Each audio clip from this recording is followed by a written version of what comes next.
Peace and welcome to the culture right here on the Black Star Network. I'm your host, Farajii Muhammad. Thank you so much for tuning in for today's show. Folks, we got a good one for you. First, let's talk about how the White House has responded to critics of its student loan debt relief plan and how they clap back on Twitter. Man, oh man, start pulling the receipts on Republican lawmakers. We'll have that conversation. Also, can we talk about the fact that we are seeing a growth in HBCUs, but the question that people are asking, or based upon David Banner's recent interview, he said that HBCUs should be the only option for Black students. Do you agree? We'll have that conversation. And then later on, folks, can we talk about, is R&B dead? Puff Daddy, or no, Diddy, yeah. Diddy posted that, talking about his R&B dead. It's a conversation that many people have been weighing on, but some of the two top tier voices of R&B, Usher and Brian McKnight, had a few things to say about the assertion from the hitmaker. We'll have that conversation and a whole lot more. Serena Williams wins her first match for the U.S. Open and a whole lot more. Stay with us. It's coming at you on today's edition of The Culture right here on the Black Star Network. Let's go.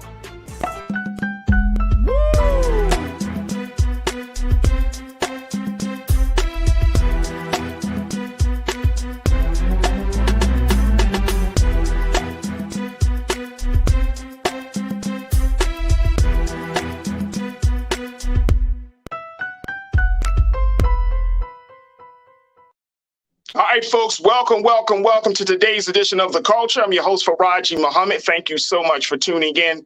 I'm so happy to connect with you today. First and foremost, before we start the show, I wanted to apologize for yesterday's, just abrupt dropout. I had an internet connection on my side of things. So I want to give a big shout out and a big thank you to our culture crew members, Jules P. and B Fly, for holding it down for the final few moments of yesterday's show so abruptly. Tried to get back in, but connection issues and everything else.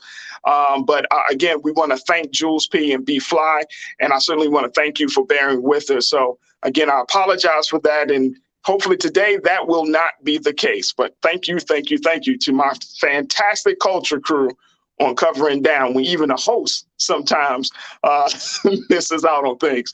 All right, folks, make sure y'all stick around because today we got some great conversations lined up for you. This first one I wanted to talk about because I was finally happy to see that there was some sort of pushback on this whole conversation around student loans. Now, we could be critical of student loans, but let's not get into a place where we just outright lying as if people haven't benefited from some sort of government handout. This was the stance that the White House took when they, when critics, especially on the other side of the aisle, when the critics started to say that the student loan debt relief program, oh my gosh, it is going to affect millions of Americans. People shouldn't need to be relieved from their debt, blah, blah, blah. However, the White House got the receipts. And I'm so happy that they showed them. Now, before we get to those receipts, I want to welcome our culture crew for today. Of course, it's Tuesday, so we want to check in with Lise Winnie, host of Millennials Anonymous podcast, and my other sister, Iman Heath, who is an entrepreneur and a social justice activist and advocate. Lise and Iman, welcome back to the show. Always good to see you, sisters. How y'all feeling today? Good. How are you? I'm good. Ready to rock and roll. All right. Wait a minute. We not going to talk about it at this particular moment, but there's a lot of black girl magic happening right now with the hairstyles. We didn't plan this. Yes, y'all did. Yes, you did. I swear we did. Because conscious black women think alike. Wow. I like that. That's dope right there. Oh, man, that's dope. All right, let's jump right into it, ladies. The White House decided to clap back at some of its critics for the student loan debt plan that President Biden rolled out last week. There were a number of people who spoke out against it, including this person. I guess we got to say her name, Republican Congresswoman Marjorie Taylor Greene, who said that this thing was not fair. It's not right. It's un-American on all of those things. But guess what? The White House pulled the receipts on this. I want to show you first. Let's talk about what this whole process is and why it's important for us to even have a pushback on the conversation. It's just very simple. Holding people accountable, Lise and Iman. Holding people accountable, because even though you may not, we might go back and forth on how much, the fact is that people do actually need debt relief. People need to get a little further along. So the White House put this out via their White House spokesperson, Alexandra Lamana. She made the point that she said, quote, the reason that they started to pull the receipts on the White House is that they never hesitated to call out hypocrisy. We're not going to stop now. And she said she was asked about the tweets when she was asked about the tweets on Friday. She said it's important to make clear that many of the same people calling student loan debt relief, which will help the middle class and working families by giving them more breathing room, a bailout for the wealthy had no issue with loan bailouts that benefited their own companies, and no issue with giving tax cuts to corporations and the wealthy. Facts. Facts. Let's talk about this. How you going to get mad for people getting $10,000 or $20,000 debt relief? And we're going to talk about another piece about this because we got to talk about HBCUs, and I'm going to break down the cost for that. But here's one person. Here's what the White House. So let's put.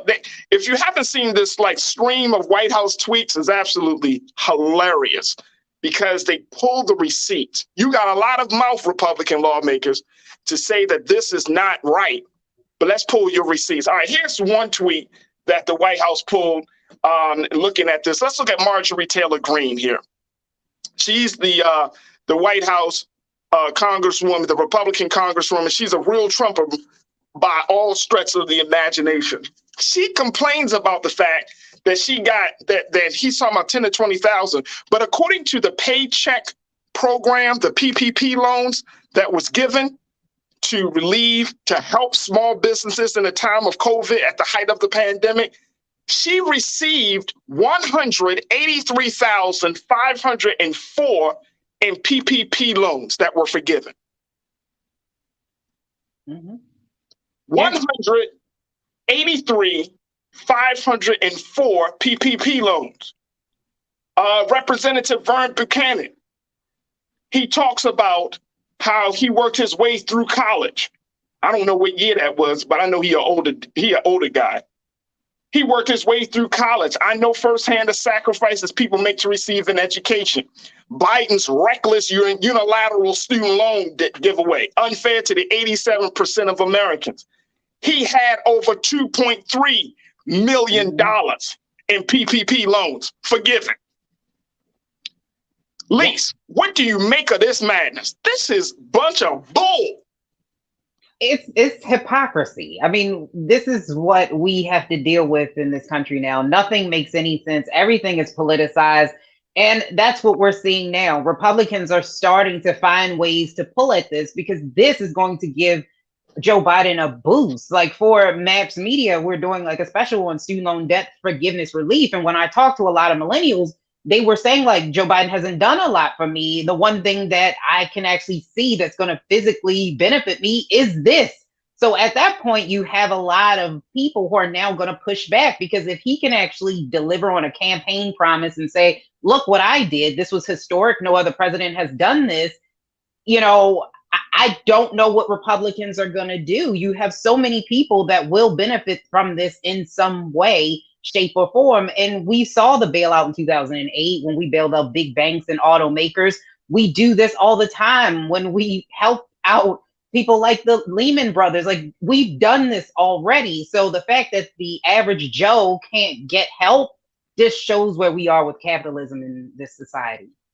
And it shows also, Iman, how people can come to your face and lie as if they haven't received some benefit from the same institution that they are highly critical of.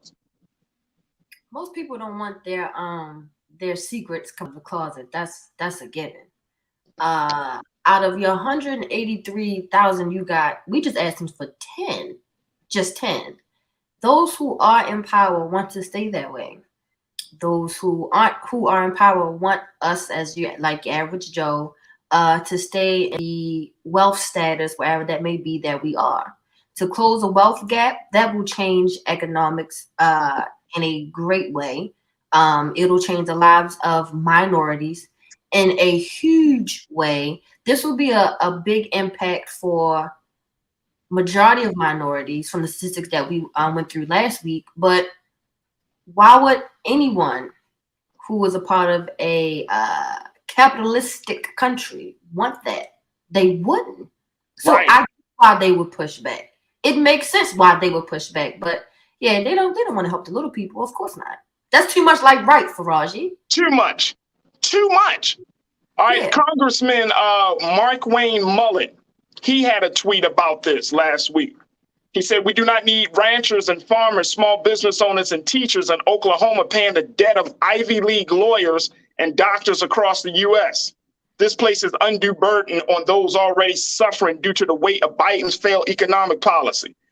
Boom, he got $1.4 million in loans forgiven. Yeah. The funny part about it is that they have a real short memory, and there's also a cap at $125,000. And most of the people who will get this, that get $20,000, are Pell Grants, which means that they didn't have any money when they went to school to begin with. So these are first generation students who are changing the outcome of their family. So the fact that he's talking about those, a lot of those people are teachers. A lot of those people are the exact same people he's talking about, went to school and cannot pay off the debt because of things from a Republican policy, which was the income-based repayment plan that was under Bush, which brought down the payment, but the interest rate was still high. So a lot of people had negative amortization on their loan and they were upside down. So they actually paid, some people have more in interest than the actual principal of the loan. We cannot sit here and pretend like this is not going to benefit the average American. Now, we can get into another conversation whether this is the solution. Yeah. I don't think so, but that's a conversation for another day. Absolutely, absolutely. Let's go take a couple of comments from our online culture crew. Folks, we appreciate you as always for joining the conversation. Hotep Pan Africa, you said the U.S. spends trillions of dollars on its pet projects, such as bailouts and tax relief. There's only pushback when it spends on the less fortunate. When there's no return, when they're not going to get a return, or when they can't see a benefit on their end, yeah, that's absolutely right. Mm-hmm. Absolutely. Absolutely. Like the moment you start thinking about the middle class or the poor, the moment you start thinking about trying to bridge the gap, whether it's in wealth or any other resources or lack thereof, then there's a problem. You know what I mean? There's a problem. Corporations, we treat corporations, which are which are entities. They're not even human beings. We treat corporations with better respect than we do human beings. Because there'll be a return. There'll be a tangible funds return. What they I don't know, I haven't broken down, haven't done the math, but what benefit would come from, as far as money, what benefit will come from helping the poor? Like what, any middle class? Let's just say middle class. What benefit? And that's a great question. The only pushback I would say is, how about the poor is keeping this country up? There are more poor people in this country than there are extremely or wealthy people in this country. They work at your Now, I'm not saying if you're a Walgreens employee that you're poor. I'm not saying that. But according to minimum wage, the poor are the ones who are keeping this country running, in a sense. When you pull up to Chick-fil-A, when you pull up to McDonald's, when you go to Home Depot, when you go to Walmart, those people that you have this pushback to, that you just don't want to help if they did get their degree, those are the ones that are helping you. You don't want to bag your groceries. You don't want to do self-checkout. You don't want to have to put the onions on the shelf. The people that you don't want to help are the ones who are doing this. Because granted, even after you get a degree, trying to find a job in that field, that's another thing. Them being black on top of that is another thing when applying for that job. Like it's so many variables to it. But yeah, help, just help. That's all it comes down to. I love this. With Truth is Power, you said, and Marjorie Taylor Greene shouldn't be able to get any money anyway. Isn't she a millionaire from all the Friday the 13th movies? Because she played Jason. Oh, Lord. She is very, I will say she's very scary, especially when you look at the policies and what she's actually pushing, the narratives Super that crazy. she's pushing. She has filed in articles of impeachment against Biden. Yep. Like, these are things that she continues to do. And the fact that she's probably going to be there for a minute should scare everybody in America of what type of Congress people we have. And it's not even just about policy. It's about rhetoric and what she's actually pushing in the United States government. That is scary. So I agree. She wrote the script or something. Like, she has something to do with that, because it's frightening. All right, I am me all day. You said we didn't ask for 10, they gave 10. We asked for full forgiveness. Yeah, I agree. I agree. The fact, though, I am me all day, is that people are still complaining just because we get a little slice of the pie. Like, it's not even a slice. It's not. It's a piece of a crumb that is a piece of another crumb. It's the crummiest of the crumbs of the crumbs. Right. Well, let me play devil's advocate. All right, go ahead. Come on, Lise. Come on, bring the devil into the conversation. So at the same time, there's only like I think it's a very small percentage of Americans that actually, like 13%, that actually went to college and got a degree. So there's a number of people who didn't. So whether we know it or not, at some point taxes are probably going to go up. Now, is it gonna be specifically because of this? Probably not. It's probably gonna be a lot of things in there, but taxes are probably going to go up. But that's the same thing that happened anytime we pass anything like Social Security, the American Health Care Act. All of those things probably increased taxes a bit, but it actually helped put money back into the economy and people benefited from it. Doesn't mean we shouldn't have Social Security because the people before them weren't able to benefit from it, or, with the American Health Care Act. So no, but I will say this, the $10,000 I think was initially meant for some of the older generation. So we're talking about some of the Gen X and boomers who have a smaller amount on their loan to pay off. So I think a lot of this was for them because they're approaching retirement. And if you can't live in retirement, we're going to have problems. And then also giving money back, I don't think this is the solution. If you see this little bit of money that they're giving each student is causing this much of a tizzy, and everybody won't even qualify because you actually have to apply for this. Right. So if you don't apply for it, you don't automatically get it. Yeah. I also will say that they probably should have made it an easier pathway for students to file bankruptcy. Therefore, the people who actually needed it can go and file for it and maybe create a separate chapter specifically for that, instead of giving this money out, because it's not going to benefit people who have $100,000, $50,000, $60,000 in student loan debt, all while you have kids going into college now who do not qualify for these loans. So you're saying these loans are problematic, but yet you're still giving these loans out to to different children, these same loans right now.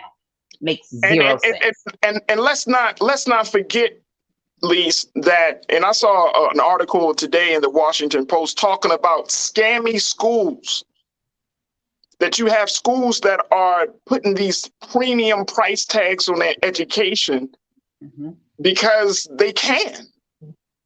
Because people believe, we still hope and believe and have this expectation that if you go to a certain school, you're going to get the highest quality of education. And when you look at it, it opens the door for this slippery slope. We're looking at the effect. But what's really the cause? The cause is that the tuition rate at some of these schools is so damn high. Like the person said, I remember when she talking about the rent is high. The tuition is so damn high at schools, and you're like, okay. And when we talk about HBCUs in our next segment, if it's too much. I was reading an article from the writer said, can you imagine 18 years old, you go through school, you get out 21, 22 years old, and you got $100,000 worth of debt. Yeah. And then so you're penalizing this. That's so much to put on a young person that's just stepping out into the world, just stepping out onto their own. And you're like, have a good life. Oh, yeah. But it's scammy schools. You know what I'm saying? Like some of these schools, I get it. Top notch to produce some of the great thinkers. But this is 2022. Like, You know what I mean? Like rent has gone up, food prices have gone up, gas has gone up. We know about all of those things. It's a business. Wouldn't these institutions want to have, okay, let's make this thing affordable. We'll put more productive people out into society.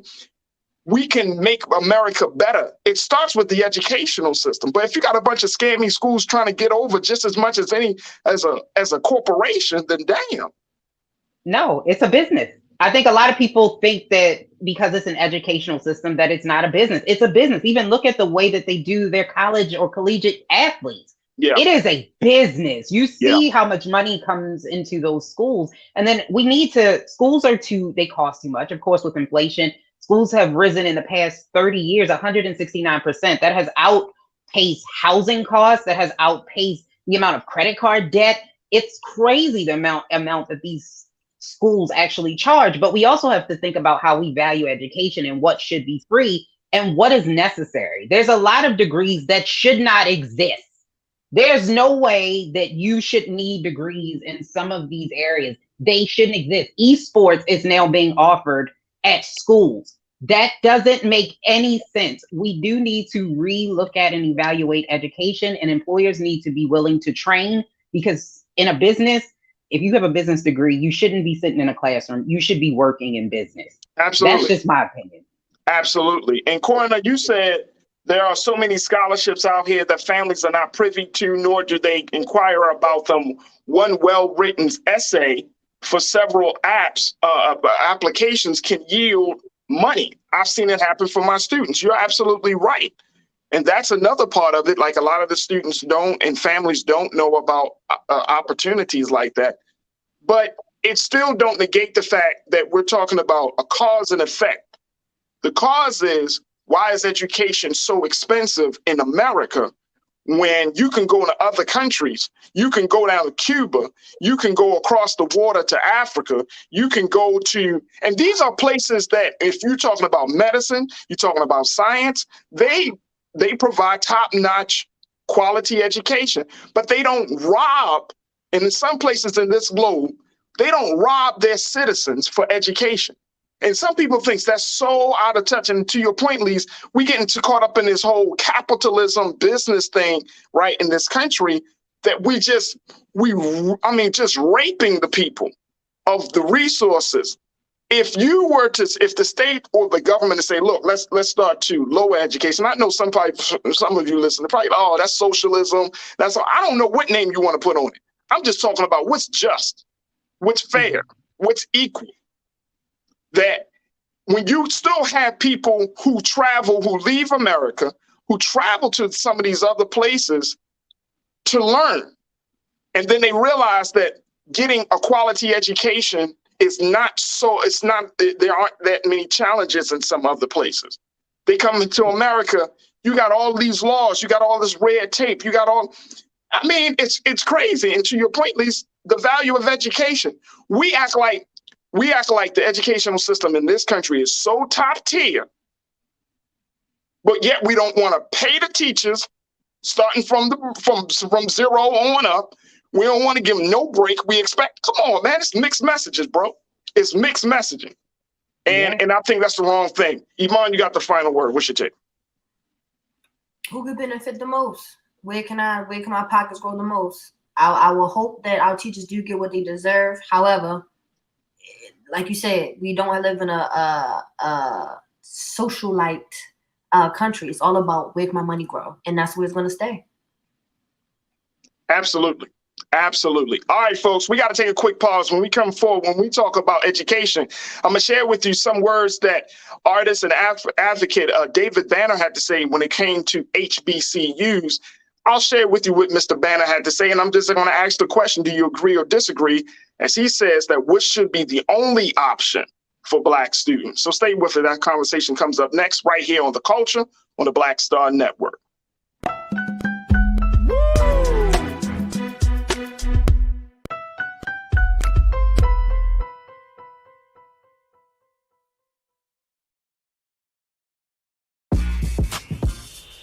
When we invest in ourselves, our glow, our vision, our vibe, we all shine.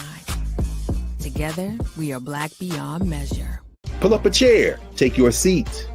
The Black Tape with me, Dr. Greg Carr, here on the Black Star Network. Every week, we'll take a deeper dive into the world we're living in. Join the conversation only on the Black Star Network. I'm Deborah Owens, America's Wealth Coach, and my new show, Get Wealthy, focuses on the things that your financial advisor and bank isn't telling you, but you absolutely need to know. So watch Get Wealthy on the Black Star Network.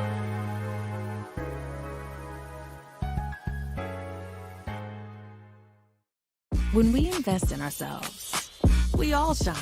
Together, we are Black beyond measure. When you talk about blackness and what happens in Black culture, we're about covering these things that matter to us, speaking to our issues and concerns. This is a genuine people-powered movement. There's a lot of stuff that we're not getting. You get it, and you spread the word. We wish to plead our own cause. Too long have others spoken for us. We cannot tell our own story if we can't pay for it. This is about covering us. Invest in Black-owned media. Your dollars matter. We don't have to keep asking them to cover our stuff. So please support us in what we do, folks. We want to hit 2,000 people, $50 this month, raise $100,000. We're behind 100,000, so we want to hit that. Y'all money makes this possible. Checks and money orders go to P.O. Box 57196, Washington, D.C. 20037-0196. The Cash App is $RM Unfiltered. PayPal is R Martin Unfiltered. Venmo is RM Unfiltered. Zelle is Roland@RolandSMartin.com. Hatred on the streets, a horrific scene, a white nationalist rally that descended into deadly violence. White people are losing their damn minds.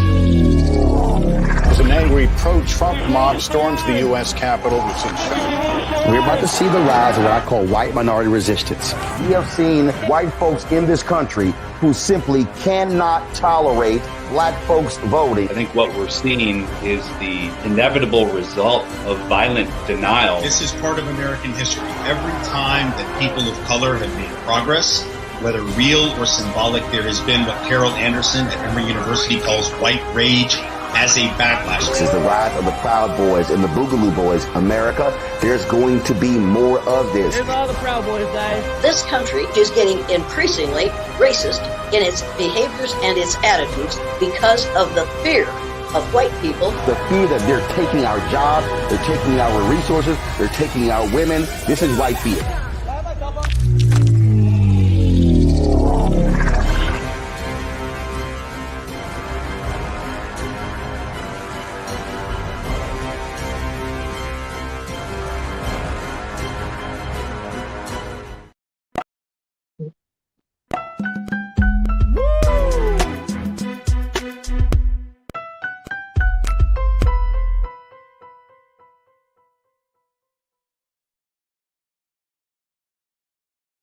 All right, folks, welcome back to the show. I wanted to continue our conversation about education. Seems like education is one of the top discussions around the country. And today we wanted to have a different conversation as we're still discussing and processing the whole student loan situation.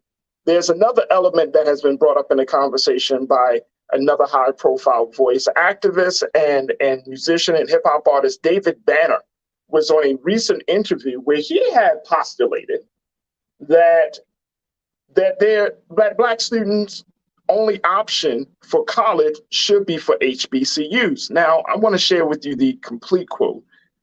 First, when he was talking to the folks at the Griot, he made this statement. Check this out, folks. He said, "You don't see other races of people shipping their kids off to HBCUs. A lot of times, the reason why people don't go to HBCUs is because they don't believe in themselves. I really believe that most people want to be white and don't say it."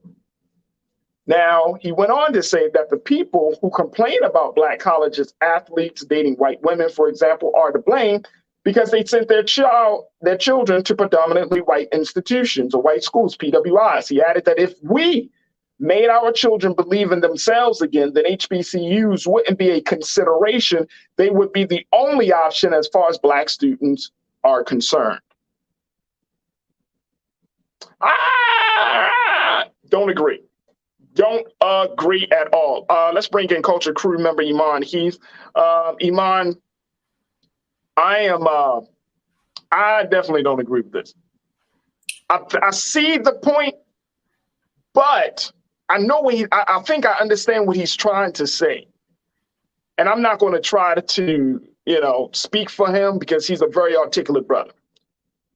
But I think he's just oversimplifying the issue here. The issue is not that Black folks want to be white, therefore we go to PWIs. I went to a PWI. I went to Towson University in Maryland, Baltimore. So I went to PWI. And I worked at an HBCU. My wife went to HBCU. She went to Morgan. My brother went to an HBCU. I chose differently because, one, my PWI offered me money, more money. Two, the area that I wanted to study, they had a little bit further along at my PWI than I saw in HBCUs, right? Three, I didn't worry about the cultural side of things. I wanted to make sure that my education is going to be in line with state requirements and making sure that I'm in a certain space. Not to say that HBCUs don't, in Baltimore especially, we got Morgan, we got Coppin, outside of Baltimore, you're talking about Bowie. Not to say that these are terrible HBCUs, it's just what I personally wanted. And I did not need to be in a space where Black folks is all I saw. I grew up in Baltimore, lived up in Baltimore. I didn't need that. That wasn't my goal. So I personally don't agree with that. I think it's much deeper. I think there are a lot of other options. I mean, a lot of other considerations on the table before a person says, hey, let's go to an HBCU. What do you make of David Banner's comment? So from his quote, the first one that got me like, what the hell are you saying? That most people want to be white? Completely inaccurate. What I will say is I believe that he's saying we want the white credentials or the white benefits. Let's say, for example, you're in a room with big wigs of a company and they ask you, what school did you graduate from? And usually those big wigs are white men. If you say I went to, I'll say I went to graduated from Morgan State, honors, it'll be okay. But if I say I went to Harvard or I went to an Ivy League school, it just sounds different. I think that's the part. When it comes to showing, here's my take on that. Mm-hmm. Here's my take on that. What's wrong with that? I don't think there's anything wrong, me personally, but being on trying to look from the other side, it's names come with things. You know this, Farajii. Exactly. No names come with things. So even though I don't think any HBCU is a horrible school or you shouldn't go there, shouldn't be there, I don't think that we should only be limited to HBCUs. Okay. I do understand it would help as far as HBCUs and money, returning alumni, giving back. I can see that aspect, but I don't think we should be limited to it. Me personally, I wanted to go to a HBCU. I wanted to go to Howard. However, due to certain circumstances as far as money, University of Baltimore was much cheaper than going to Howard. So I chose a predominantly white school because it was cheaper. So it had nothing to do with the culture, but I would have loved to have that experience of going to HBCU. HBCU. But here's the other thing. Here's the other thing about HBCUs, right? It comes down to your personal preference, where you are in your life, right? If you want the quote unquote college Black experience, by all means, go to HBCU, right? If you want certain things like HBCUs is not beyond culture. We understand that HBCUs provide some of the top in terms of engineering, medicine, and networking. Right. But it still comes down to a couple of big things: money,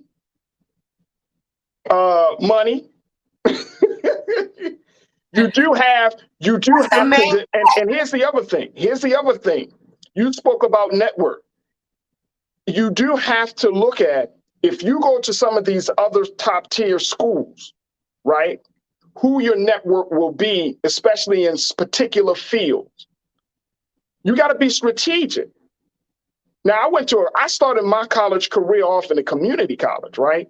But you got to be strategic about your path. You can't just be it's one thing you'd be like, just go to college. But if you're trying to get into a certain field, you're trying to get into certain places. And Black people, we should be in a lot of different fields. We should be represented in every field. Your network is also going to determine, what do they say? Your net worth, right? And sometimes if you go to some of these other schools, you will be exposed to a much broader network of people that can take you and take whatever you're trying to do further along, right? It doesn't, I think my biggest point is that we shouldn't put limitation. We should support HBCUs. We should continue to advocate for HBCUs, but it really comes down to giving a young person options. And I don't see anything wrong with that, especially if a young Black person says, you know what, I want to see something different. If you go to a Black school from the time you were from elementary all the way up to high school, and you say, I want to experience something different, you shouldn't be shamed by that. You shouldn't be shamed. Oh, you want to walk away from Black people. No, I just want a different experience in my college career. I agree. That should be okay. Younger me, first getting out of high school, I went to Chesapeake College. That is a community college on the side of Route 50 going towards Ocean City. Literally, the house we stayed in was literally next to a cornfield. I go out the backyard and walk, and it's a cornfield. Like, I look, and it's corn. It's corn growing right there. I can touch it. So then in the classrooms, and this is no exaggeration, out of 34 students, I would most times either be the only Black student or it'll be me and one other person.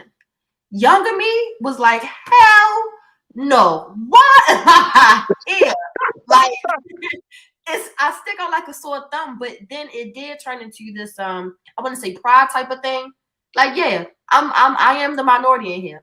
I am the Black representation.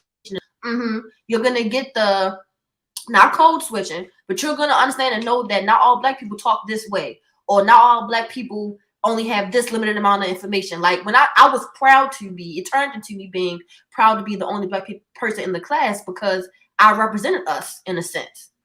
So it really depends on the person's experience. But yeah, back then when I first started, I said, no, this ain't it. Why am I surrounded by white people? Almost had an anxiety attack. It's too much going on for me. Right. Now it's like, oh yeah, put me in the ring, please. Right. And the thing is, again, I'm about options. I'm not going against HBCUs, but let's keep it real too. If y'all really want to have the conversation, let's have the cultural side of the conversation, right? Because this is the culture. When I've talked to people who have gone to HBCUs, everybody's HBCU experience is not all good. Very true. People credits get messed up. Look. Poor management of funds. What happened? Poor leadership in some cases, right? Of school resources. You got students who were, for example, my wife went to school all these years for one thing, and they told her, well, you needed more credits and all of this stuff. So she ended up graduating. They told her the last minute. I remember Nira sharing this with me. Yeah, they waited the last minute to tell her that she had to take more classes. She had to take another course, which led her to having a degree not in education, but in a different degree, liberal something.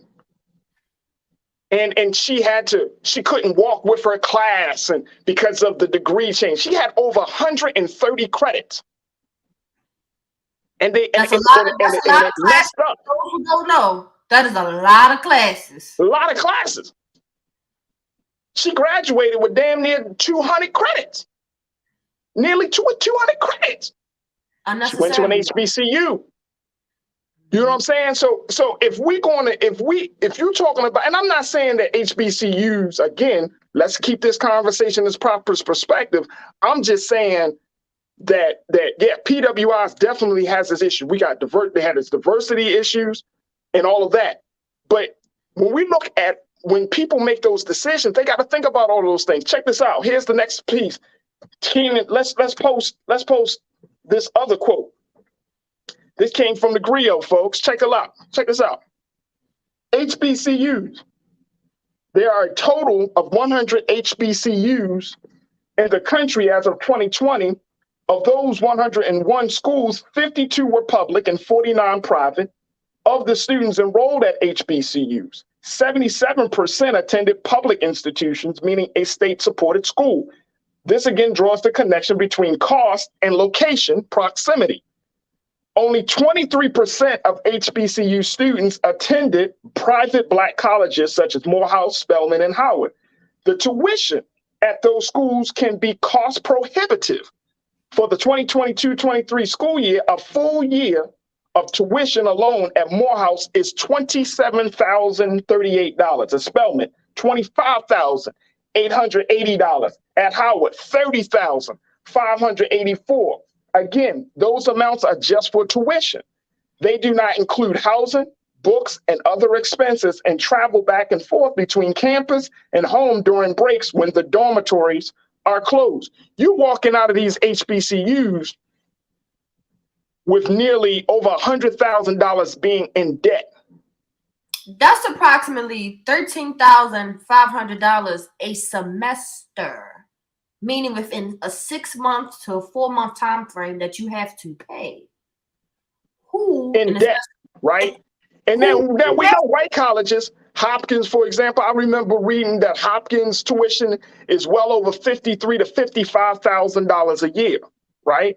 So we know that there's still that big disparity. But the point is that if you're talking about first generation college students, and here you got a first generation college student who said, okay, let me look at the HBCU option. Let me go to the PWI option.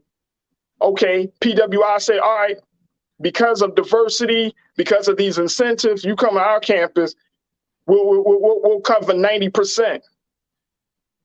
HBCUs may not be able to match that offer. If you're first generation, who's paying for that? Very true. A lot of first generation college students don't have that financial support. They don't have that financial supporting and resources, right? Correct. Families don't always have it. Co-signing a loan for them. They don't have that. We don't have that. You're not, mommy, mom's is not going to put up the house. Mm-hmm. Mom's credit. If she don't own the house, is she renting the spot? You know what I mean? Like, it's not that simple, folks. And that's all I'm saying. It's just not that simple. We can't get mad at people for trying to make the best decision, because ultimately, what's the ultimate goal? The ultimate goal is to get a quality education, right? That's the ultimate goal. But there are so many different pathways on how to get there that it puts HBCUs in this place where can HBCUs, which are predominantly in the southern part of the United States, right? Most of your HBCUs are around Florida, Alabama, Georgia, predominantly in those areas, right?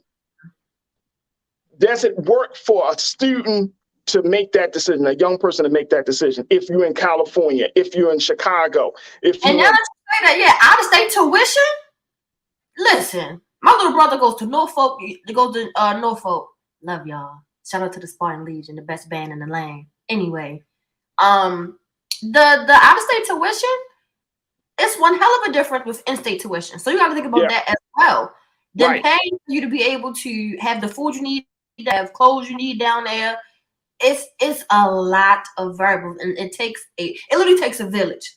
And not everybody has that village, especially as a first generation college student. Yeah. And look, I want to talk about it because I think that we kind of shoot ourselves in the foot. We shoot ourselves in the foot. All right, folks. Now, some of you may disagree, and I know a lot of people are talking, but let's at least have some conversations about this. Truth is power. You checked in and said, that's why I say that as Black people go to HBCU colleges, because back in the days, you couldn't get in Ivy League colleges. Have pride in HBCU, UNCG, the Aggies. That's right. You couldn't get into them. And it's not about not having pride. It's not about not having pride. It's just simply it's about having finances. It's about finances. It's about what is it that you're, as a college student, what are your goals? What are you trying to accomplish? What do you want out of your college experience? And that's what I'm saying.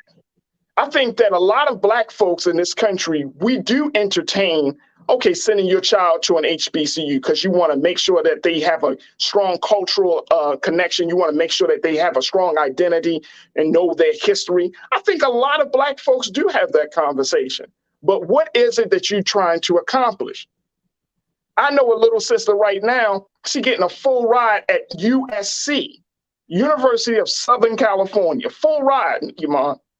Because they're definitely probably getting the credit for her being a minority, so that's more money that they're going to get in return. Getting a full ride. Do you? And I'm for a sister like her who has both father and mother in the house, who are both working. She's and she has options. Do you shame a sister like her because she decided to go to USC versus an HBCU? No, I mean, is that fair? No, I'm not turning that down. I don't give a damn. I mean, seriously, are you going to? Would you get mad at that? Graduating for free? What you say? Graduating for free? I'm gonna turn that down? That doesn't make sense. Be prideful in who we are. Yes, be prideful of African American accomplishments as far as even having HBCUs. Cool, I get all that. That's what's up. However, with reality, how can you pay? I believe I want to say UB was $7,000 a semester. That's way more imaginable than $2,000 a semester. So my student loan debt it's high. It's high. It's high. I would love the $10,000, but it's not out the wazoo because I chose to go to a school that I could afford, or it was tangible for me to pay back. Financially, it does put yourself in a hole unnecessarily. Now, check this out. Check this out. Sophia, you brought up the point. I'm glad you did. Let's talk about it. You said, wait, Farajii, didn't a Black lady volleyball player get called the N-word at BYU? How often does that happen at an HBCU? Yeah, she did. And it probably doesn't happen that often. Of course, she's not going to be called the N-word. But if you're going into a PWI, then you have to prepare yourself for it. Now, we might not experience racism, but we might experience some sort of other violation that happens on an HBCU campus. And you can figure it out. You can look at the news. I'm not saying going to a PWI is perfect, not by any stretch of the imagination. I'm just defending the fact that if a college student decides that they want to, be in a different space or branch out, or if they have a financial incentive, that we just shouldn't shame them for that. Culturally, fine. If you go to a PWI, you just got to be yourself. Here's the thing. When I went to a PWI, it made me study more and be more in touch with myself because I know I'm going to be challenged. Mm-hmm.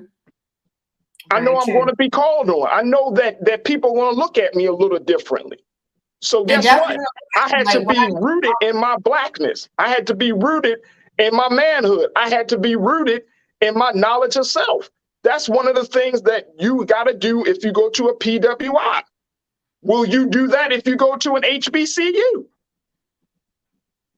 Some of us might think going to an HBCU, man, everybody Black, everybody good. We all on the same page. Mm-hmm. You're not going to be as prepared. And one of the things, it's like the opportunity. If you go to a private school, and some of us Black folks, we understand we go to a private school versus going to an all Black school. There were some things that we learned. Going to a private school, you might have been sitting, you might have been two or three of you in a white classroom, but you learned your Blackness. You know what I'm saying? It compelled you to be rooted. Absolutely. Some people may have questions. You have to educate them on. Hey, that's some ignorant stuff you're saying right now. That's not how that goes. Right. This is how it is in our culture. We're just not eating fried chicken and watermelon. We're not just drinking. And I mean, look, we're not. Here's the thing. We got to take a quick pause, Iman. But here's the thing. it's okay to get a little friction about it when you are tested and challenged. Like, how will you know who you are if you don't go through a test? If you're always comfortable. If you're always comfortable. If you're always comfortable, how can you handle adversity? I know this is going to push back. Look at this conversation is going to push back. But if you always are comfortable, here's the other thing. When you get out into the work world, will you be able to deal with the onslaught of forces from white people? Mm-hmm. And I'm not saying that you won't if you go to an HBCU. I'm just saying, if we're looking at the pros and cons of both sides, right? And this is why, you know, we you know, part of me was a little bit hesitant to bring this conversation, Iman, because it will force people to question the value and the legitimacy and the great contributions that HBCUs make. Because now you put HBCUs in a box. Mm. If you were to talk to an HBCU president, we've talked to HBCU presidents and staff members and college leaders. They want to take HBCUs out of the box. They want to be seen as an international institution of higher learning that is rooted in Blackness, but the Blackness adds to all. So it forces now with this conversation, it will force people to be like, well, I just want to stay Black, boom, boom, boom. And then as a result, you know, you putting HBCUs in the corner, it's only for Black people. Because white people should go to HBCUs to have a better understanding. Hold on, Farajii. But what's crazy, I can say, us as Black folk, if we see white people in HBCU, it's a little side eye a little bit, like, what you doing here? I've seen white drum majors at HBCU. I know it is. Me personally, I'm like, but white people need to be reprogrammed too. That as well. You know what I'm saying? Wow. Like, how is this going to happen, folks? How is this going to happen? All right, look, we got to take a quick pause. When we come back, let's continue the conversation. I got so many people that's checking in. Let's continue. We're asking the question: should the only option for Black students be to go to the HBCUs? What's your take on that? If you agree or disagree, this is a question that was posed as a result of David Banner. I'm saying let college students have some options. Iman saying options. What are you saying? Join me in the conversation. Post your thoughts on our YouTube page and Facebook page, and let's continue this discussion as we take a quick pause right here on The Culture, right here on the Black Star Network.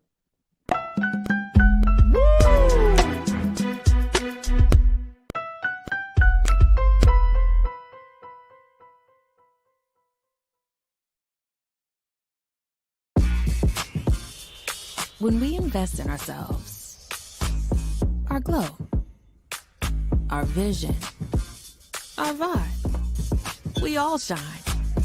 Together, we are Black beyond measure. Pull up a chair, take your seat. The Black Tape with me, Dr. Greg Carr, here on the Black Star Network. Every week, we'll take a deeper dive into the world we're living in. Join the conversation only on the Black Star Network. I'm Deborah Owens, America's Wealth Coach, and my new show, Get Wealthy, focuses on the things that your financial advisor and bank isn't telling you, but you absolutely need to know. So watch Get Wealthy on the Black Star Network.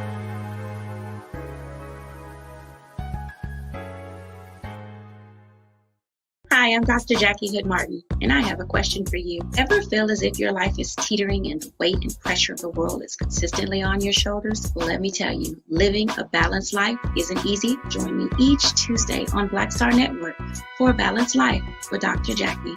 We'll laugh together, cry together, pull ourselves together, and cheer each other on. So join me for new shows each Tuesday on Black Star Network, A Balanced Life with Dr. Jackie.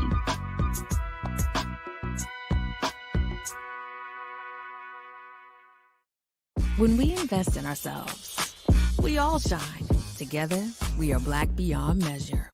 When you talk about Blackness, and what happens in Black culture.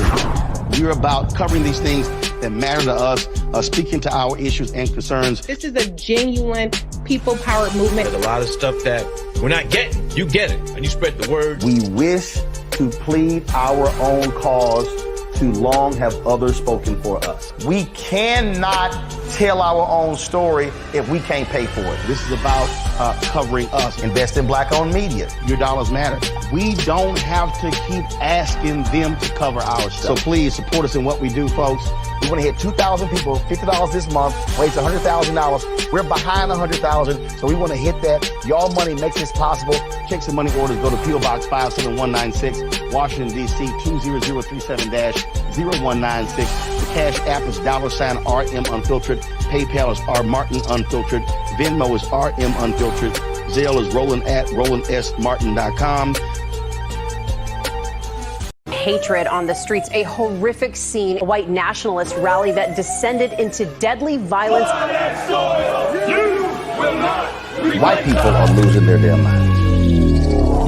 As an angry pro-Trump mob storms the U.S. Capitol, we're about to see the rise of what I call white minority resistance. We have seen white folks in this country who simply cannot tolerate Black folks voting. I think what we're seeing is the inevitable result of violent denial. This is part of American history. Every time that people of color have made progress, whether real or symbolic, there has been what Carol Anderson at Emory University calls white rage as a backlash. This is the rise of the Proud Boys and the Boogaloo Boys. America, there's going to be more of this. Here's all the Proud Boys, guys. This country is getting increasingly racist in its behaviors and its attitudes because of the fear of white people. The fear that they're taking our jobs, they're taking our resources, they're taking our women. This is white fear.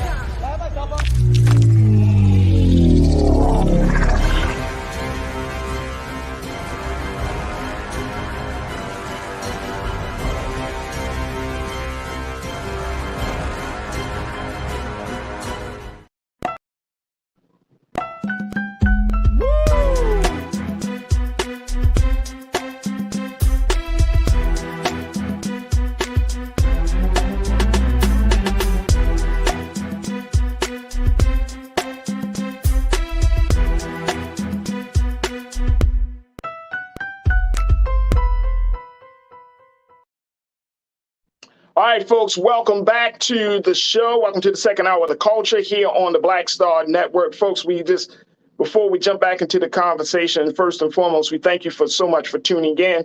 But make sure you show your support for the work that we're doing here at Black Media at blackstarnetwork.com. Your financial support means everything to us because your support will ensure that we can continue to have the conversations and the programs. And most importantly, we can continue to tell our story like no one else. So make sure you go to our website, download the app for free, get all types of exclusives and all types of goodies, but most importantly, show your support for Black-owned media at blackstarnetwork.com. Folks, we've been having a very, very, I think, enlightening conversation about HBCUs as hip-hop artists and activist David Banner put it out there that the only option for college for Black students should be HBCUs. Now I'm asking the question, do you agree or disagree with David Banner's assertion simply because there are a lot of options for Black students to not just go to HBCUs, to private colleges, to PWIs. So the question becomes, well, what's the best option for students? Do you agree, though, that this should be the only option? Continue to post your comments. Folks have been checking in from all over, and we truly, truly appreciate that. And I'm enjoying, during the break, just reading some of the comments and seeing what my online culture crew has been saying. A lot of your experiences are mixed. And I think that's okay. That if you get into a space where you find you need yourself in an HBCU, you need that level of connectedness with other Black folks or other folks that look like us.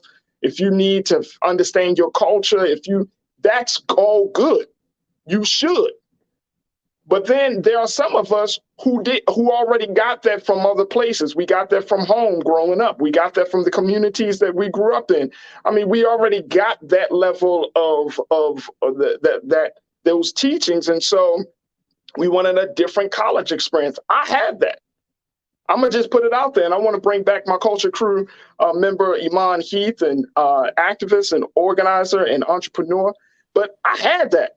You know what I mean? Like, I've been around Black folks all my life. I'm a part of the great nation of Islam. I mean, I've had that. So, you know, that wasn't a driving force for me. That wasn't my motivation, you know, to be like, oh yeah, I need to be around Black people. I love Black people, and I've been around Black people all my life. I grew up in Baltimore City, folks. So it's like, I had that, but I did want a different college experience. I wanted to go to a college. And even beyond the culture, we got to talk about, we've been talking about the money. There's even beyond that, right? But those are the two driving factors, culture and finances, Iman. Culture and finances. People have been, hey, I want that connectedness to my people. And then other people are like, hey, but if that money is looking right at them PWIs, I'm going to read a book and go. I'm just go on campus and with my Malcolm X joint on. My message to the Black man, do what I got to do, but I'm taking advantage of that full ride. You feel me?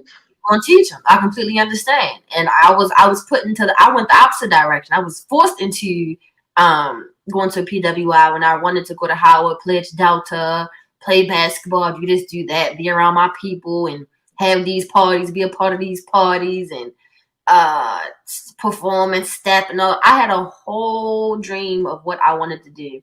And it literally went the complete opposite. But I was forced to do that.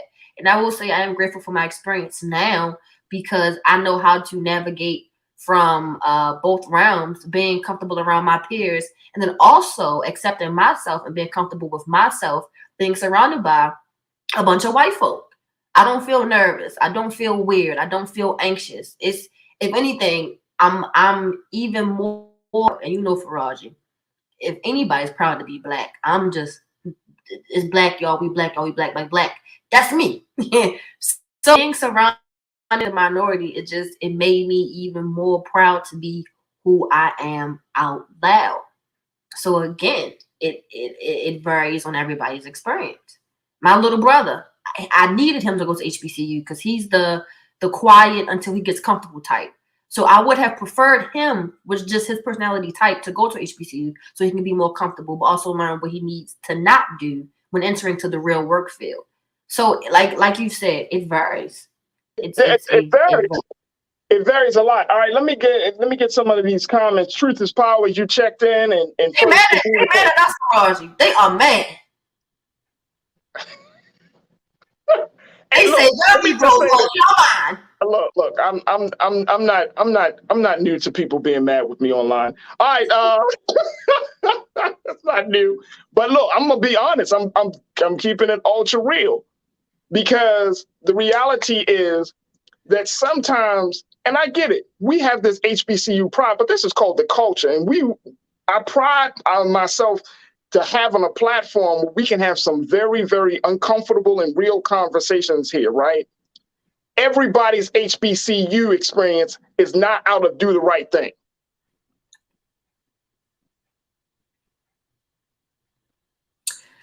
Everybody's come on. Everybody's PWI experience is not something out of a movie, right? Very true. But Black students in particular have complained about issues at HBCUs. Not to say they haven't complained at PWIs. I'm just saying, if somebody says, I don't want to go to an HBCU, let's not act like they just committed blasphemy. Because sometimes, and I'm talking about, it may not be Howard, it may not be Morgan, it may not be Spelman. But some of these other ones, people feel like they've been taken for granted. They've been taken advantage of, right? And guess what? We got to call that out, because at the end of the day, it's like Black institution, any Black institution, whether you're talking about school, media, regardless, right? We as Black folks, we do ourselves a disservice if we don't try to make our institutions better by talking about the issues, by putting it out there in this open space, and then being able to say, all right, acknowledging that there are some things wrong, but also recognizing there are some good things that are happening. And by me working in, and I've seen this across the board in a lot of Black institutions, we want to put it out there that we're doing great. We handling business, but behind the scenes, the bullshit. The Human Resources Office. The Human Resources Office. Human The Resources. poor management and leadership. The bullshit.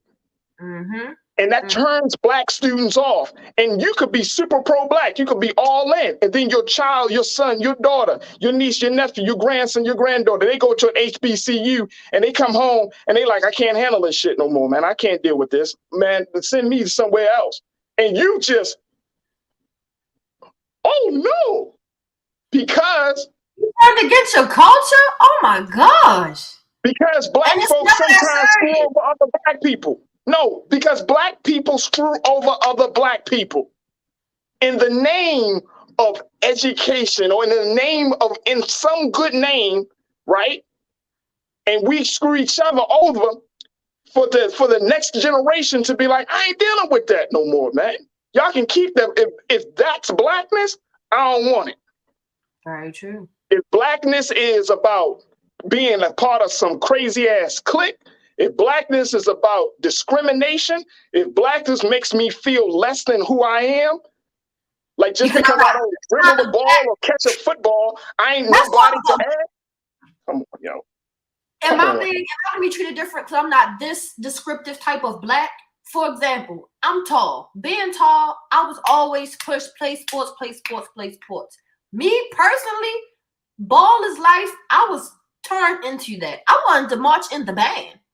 I wanted to be a majorette, but because I'm tall, you know, you a hooper. All right, I did it. Don't get me wrong, love basketball, loved it. However, I would have rather been dancing to the drums and the trombones and the trumpets. That's what I wanted to do. But culturally surrounding me, you can make money, get to the league, and you this, you that, blah, blah, blah, blah, blah. But it wasn't what I personally wanted to do when I was younger. I grew into it, but originally that's not what I wanted to do. I wanted to make music. And that's the thing. And just your experience, Iman, speaks to the fact that even us in the Black community, we have embraced the narratives of other people about who we are and where we need to be in life. Oh, you need to be a basketball player because you tall. You need to be a football player because you can run fast. Mm-hmm. Okay. And we put that on other people. We put that on the children. We put that on some teenager, man. You need to go to the league. People like, man, I just play football because I love it. It's fun. But I'm really into tech. Yeah. Like you, if you notice, there's a generation of Black boys right now. My son is 9, all around like 8-year-old, 9-year-olds, and 10-year-olds. If y'all notice, and let's keep this real, they not into sports like that. Some of them are obviously. They into tech. They into stuff that is more cerebral. My son loves designing and he, building and he, talking about being an architect or engineer. They're more and there's Black men sometimes we be like, no, why don't you go out there and dribble that ball?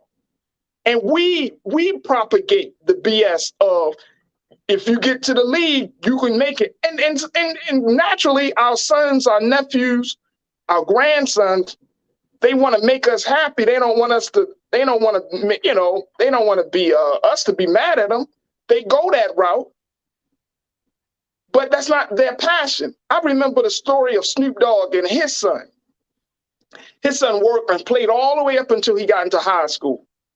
And I think Snoop was like, because Snoop is a coach and everything. And he finally said, I had to have that conversation and say, Dad, I only played football because you wanted me to. And here he is. He's good, but that wasn't his heart, where his heart was. He said, I just played it because I made you proud. And Snoop said he had to tell his son, I thought that made you happy. But I just wanted you to be happy. And that's where we find ourselves. So I'm bringing that point up is because if a child decides to go a way that we are not accustomed to, in a way that we're not used to, or we may not understand, that doesn't mean that the child has gone astray. They just gone a different way. There's a difference. They're expanding. They're putting the Black culture in other spaces. It's okay for a child to want to work for NASA and be the person to press the button when the rockets go off. It is okay for a child to want to study astronomy and find out where the planets lined up at a certain time. It's okay. Not everybody child is going to be a Michael Vick, a Lamar Jackson. It's okay. Just because your child is, especially males, is tall and like heavier, they can be more than a lineman. Right. They can do way more than that. Let's get out just because, and to add to that, just because your son, your daughter, your niece, your nephew, your grandson goes to a Big Ten school, don't mean they need to play sports. Hello, we have to have this conversation with children. I'm not gonna say my children, I don't have any, but just the children that we are around. Talk to them. Just have a genuine conversation, especially in middle school. Middle school, I feel like those way more pivotal than high school. Middle school, okay, you feel like you have a little bit more independence. You know what you're getting to the realm of knowing what you do like, what you don't like, what you have a feel for. Hell, in 9th grade, I want to be an environmental scientist. I took that environmental sciences class in 12th grade. This said, this is way too much math for me. I'm not doing this. This is not what I want to do. But we can't, or I'll say this, live our dreams through our children, nieces, nephews. Just because you didn't make it to the league doesn't mean that you have to pressure your nephew or your niece to go to the league. That's what you wanted to do. Right. Exactly. All right, let's go to the conversation that's happening online. Sophia, you said I'm from Texas, so when I see Black people, I get a little bit more excited talking about the value of HBCUs. I understand. Shit, out here in California, we only make up about 9% in Los Angeles. Look at you, 9%. Okay, representing for the Blacks. I'm just saying. We only make 9%. So I get it. I totally get it. I definitely get it. I want to make sure, is it meet us who? You say, do you think HBCU representatives should be more involved in the Black communities or keep up the division?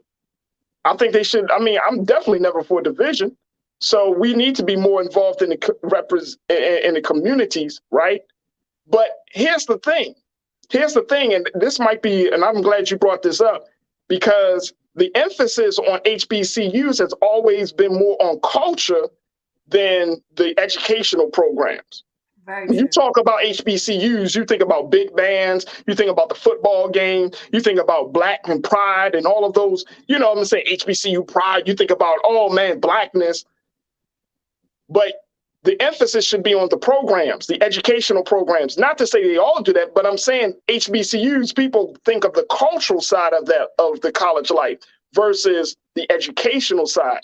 That you got HBCUs that are connected to some of the top, hospitals and medical programs in their respective areas. You got HBCUs that are in like Morgan and other places that are connected to like engineering opportunities like Boeing and some of these other engineering firms. So the conversation, the incentive, or rather the pitch, is to be around more Black people. And I don't know where that's got started from, Iman. I don't know whether it was from the students themselves or from the school, but that seems to be always be the pitch. Maybe it was Drumline. Nick Cannon might have persuaded the culture to believe that. And that's another point. Yeah, that could be it. It definitely that could be it. It could have been. You know what I'm saying? Like you're gonna see more. Hollywood has always positioned HBCUs as this mecca of Black cultural and Black intellectual thought, right? Mm-hmm. And so, yeah, Hollywood has played on our view of that. Absolutely. A Different World. I remember watching A Different World. That has done more. I think A Different World play has done more for HBCUs than a lot of things, because it showed the love and the connection and the bond, right? It showed all of those things. It showed the Black college experience to be a very rewarding experience. And more than just partying and drinking all day and all night. They had conversations in that cafeteria. You saw Black excellence when you watch A Different World, and on a college level. You know, lawyers and doctors and stuff. Yeah, they got funny characters, but at the end of the day, they were excelling. And I think that was big. So I think there needs to be a conversation about that. Koina, you brought it up. You said, I went to Florida State with FAMU right next door. Our Black Student Union was very strong and engaged on campus. We also had the most Black students of all the public PWIs in Florida. Exactly. And in some of those states and some of those areas like Florida, Black folks, we congregate with one another. We connect with one another, especially in like state like Florida, which is so, you know, you might have Black folks here and a few Black folks there. But that compared to the rest of the state, and I wonder what the Black population is in Florida. But if you go into a college campus and you around a whole bunch of Black people, of course you're going to be like, yo, this joint is lit. Because why? You happy to see your people. I am me all day. You are doing a disservice by sharing, mischaracterizing HBCUs. I don't know. I am me all day. If you're speaking to the conversation that we having, I think that, and here's another thing that I'm gonna push back on. We can talk about the things the HBCUs can improve upon. I mean, this is Black Star Network. Let me pick up on this real quick. You're doing a disservice by sharing, mischaracterizing HBCUs. So we're not saying that all HBCUs are this way. We're not saying that all HBCUs have to change or adjust their process of what they do, may not do. However, our problem in the culture is that we don't want to call ourselves to the carpet. We don't want to say out loud, hey, this is an issue. This needs to be fixed. We don't like to, I guess, I don't want to say embarrass our people because it's no embarrassment, but if there's an error, it would help our culture if we actually address it rather than just act like, well, they do it too. Don't just point the finger. You can point the finger, but also correct your own stuff too. It's like that whole conversation. If one Black person, we'd be like, oh, well, white people do it. Doesn't make it right. It doesn't. It doesn't. If anything, it don't make it right because white people do it and they get away with it. We do it. We get penalized for it. The fact is, it ain't right. Exactly. If a college is not treating, say it again, Iman. I said, if anything, when you point the finger, it will motivate you to say, all right, let's fix this. So that's one thing they can't say that we do. They do that over there, not over here. So that should motivate us to want to fix the problem. Right. My man King Lee checking in always, and King Lee is one of our loyal watchers and supporters. He said, right on, brother. I saw my sisters and my late brother go through hell with the private public HBCUs they attended and graduated from. Thanks for bringing facts and passion. I mean, we gotta have a conversation. I didn't bring this up. It's brought back up because of what David Banner said. But we do need to have, to your point, Iman, we need to have this conversation because why? We don't want to make it seem like going to HBCUs. We will do ourselves a disservice if we paint the HBCUs experience as all being all this fluffy gold stuff. And it's not. It's not. We expect to hear that from PWIs because we read the stories, oh my gosh, the racism and all of that. But HBCUs may not be racist, but it still has problems, right? And if you put it out there, if we're Black news or we're Black network, we're talking about Black issues, then this is the proper place. This is the best place to have a conversation about the ups and downs of our institutions. What other place would you have a conversation like this about the reality of HBCUs, the ups and the downs, the triumphs and the trials of being an HBCU student? You won't see that anyplace else. If we don't have the conversation here, then where are we going to have it at? And I'd rather be in the house than outside, if that makes sense. Right. I'd rather be amongst us rather than we be put on Front Street with them. Right. And guess what? When HBCUs are under scrutiny, when we see them being talked about by NBC, CNN, and some of these other networks, right, where they do 2-minute conversations about some misallocation of funds or this happened or that happened at the HBCU, we can come to the conversation and say, okay, let's look at this situation. Here's what I'm getting at. if any one of you had a bad HBCU experience, it's hurtful because it comes from one of our own. And I'm tired, personally tired. I know you can probably feel this, Iman. I'm tired of black folks always screwing over other black folks, but then we want to keep it on a hush because we don't want to put other black folks out there. As if all black folks are thinking in the best interest of all the black folks. Farajii, that starts within our culture as blacks, even at home. If uncle is one of those uncles that touched one of the nieces and nephews, we don't want to talk about that. We want to talk about it. Come on, man. It literally starts at that right there is connection to how we are at home. Fact. If uncle or auntie was molesting your cousin, let's not say nothing. We're not gonna talk about it. To hell with that at Thanksgiving table. Hey, listen, this, that, and the third happened. Don't sweep it under the rug. We have that problem in general. Not just when it comes in general. And guess what? We're never going to stop having that problem unless we bring it out to the open. We gotta have this conversation from a place of love. I want us to move forward. I want our institutions to win and to thrive. Absolutely. Right? So if we got people in leadership positions who are black, but they taking the money, that's a problem for me. Because you're killing not only are you just doing a disservice to those students, but you're undermining the foundation of that institution where people don't want to deal with you no more. You see what I'm saying? That's how far and deep it goes. You know, with black folks, Iman, and you're an entrepreneur. If a black entrepreneur has a higher standard to meet with black people more so than white people, because it only takes one time.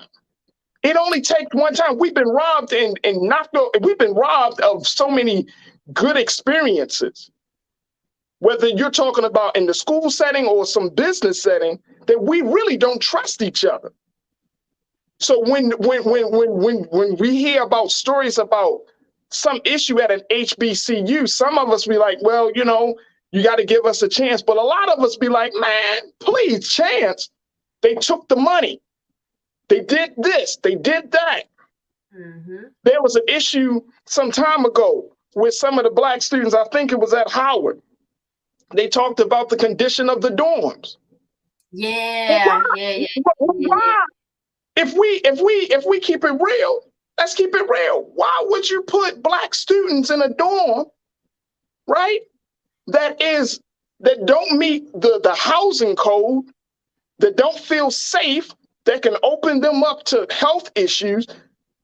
Why would you do that? And you're a black person sitting in the leadership. But let's be quiet though. We don't want to. We can't look bad at some because you gotta. I just want to put this out there real quick. If we don't set the agenda amongst ourselves on how to treat ourselves better, then who's going to set it? If we allow people our own to screw us over, say, man, well, how are we going to talk about the white man? We can't look bad. We can't look bad in front of company. That's our problem. You know how when you have company come over, you gotta hurry up and clean up. You gotta hurry up. We know his history. That's the part. The part is we know his history. But you're a black person. You come into a leadership role. You talking about the growth and the benefit of black students. You talk about having pride in your blackness. But then you send the students are suffering. They can't get good books. They living in squalor. But you talking all that blackness to us. But the students protesting, the students rising up, the students, their voices are silent. Nah, dog, this is 2022, baby. Nah, You're doing a disservice, because now not only are you just doing a disservice to those students, right? You undermining us to believe in black leadership. And that goes deep, man. That's the last thing we need, is black people screwing over other black people in the name of leadership. Please, it only goes on because we allow it. It's allowed. We don't call it out. And it's enabled. That's why these schools are hurting. So you're killing the institution's future because of poor leadership, poor management. And so students don't want to come to a HBCU. After Freddie Gray, there was a rise in attendance at HBCUs from 2020 and 2021. Not Freddie Gray, I'm sorry, George Floyd. From 2020 and 2021, we saw HBCU attendance. They got so enamored, they got so pumped up, like, man, we got to do something, we got to do something. Why would you screw them over? These young Black people that want to do something, they want to be a part of the community, they want to add to the culture. And then you send them into a situation and you got Black leaders who going to screw them over. Man, that's wrong. No, that's wrong. That's wrong. All right, look, I got to take a quick pause, man. I got to take a quick pause because me and Iman here, we just going, we got to take a quick pause. We're going to bring Lise back into it, all right? Look, stay with us, folks. We got a lot to get to in the final few moments of the culture right here on the Black Star Network.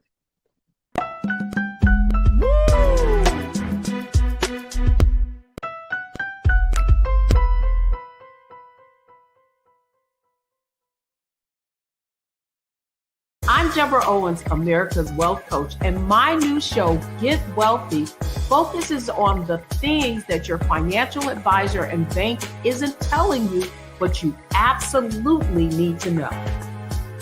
So watch Get Wealthy on the Black Star Network.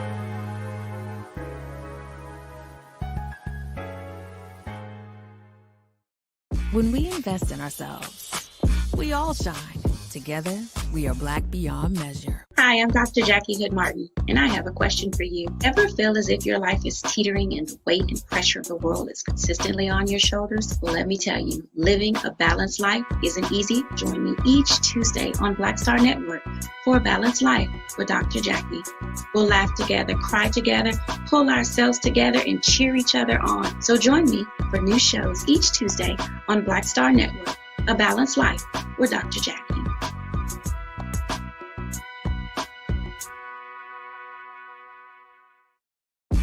When we invest in ourselves, we're investing in what's next for all of us. Growing, creating, making moves that move us all forward. Together, we are Black beyond measure. Pull up a chair, take your seat.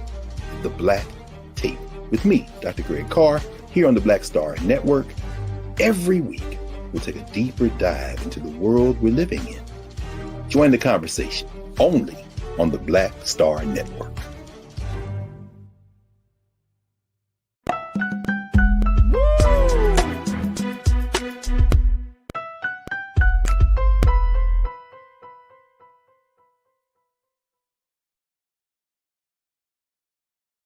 All right, folks, welcome back to the show. We got a final few moments in today's show.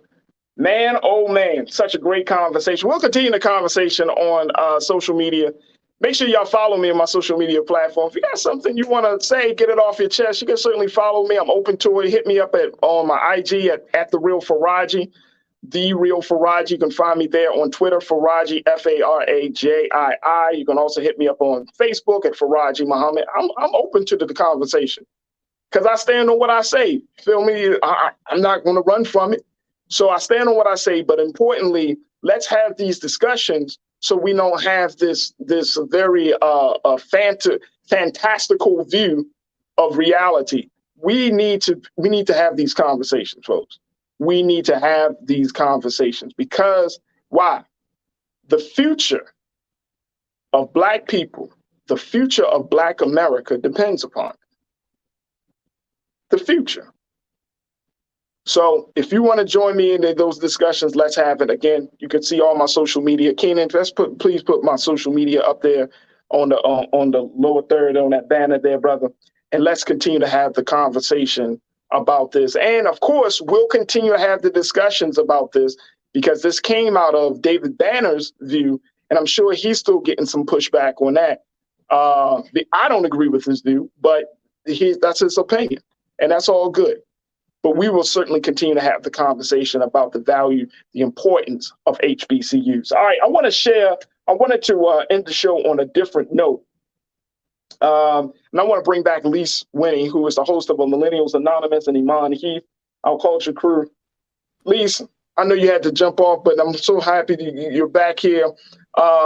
Big conversation that we had about HBCUs. I don't know if you want to comment on it. I kind of agree. I went to both. So I have a unique perspective, but I'm not gonna get into that right now because y'all already made them. They heated. So I'm gonna if you went to both, don't run from the smoke. I'm just saying, I'm giving you the final word. I want to give you the final word. We can move on, but I'll give you the final word.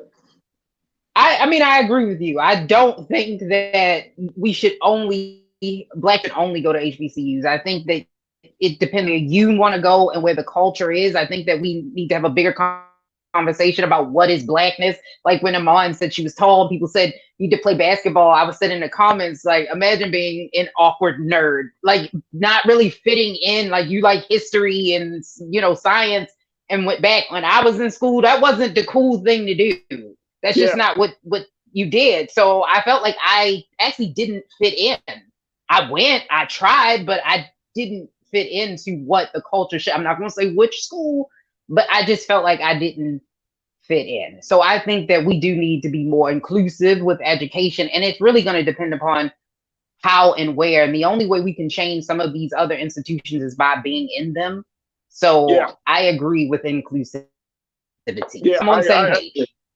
I definitely agree. All right, let's have another quick debate that has been sparking online. Now, I've been watching the progression of this next conversation that has stemmed from hip-hop producer, Mr. Super Producer, Mr. Dancing Your Videos himself, Diddy, who has put it out there that R&B is dead. He said this. Now, he clarified his statement about R&B. Check this out. Now, he initially said this, and we had to kind of do some editing on some of the language, so we need to include certain things.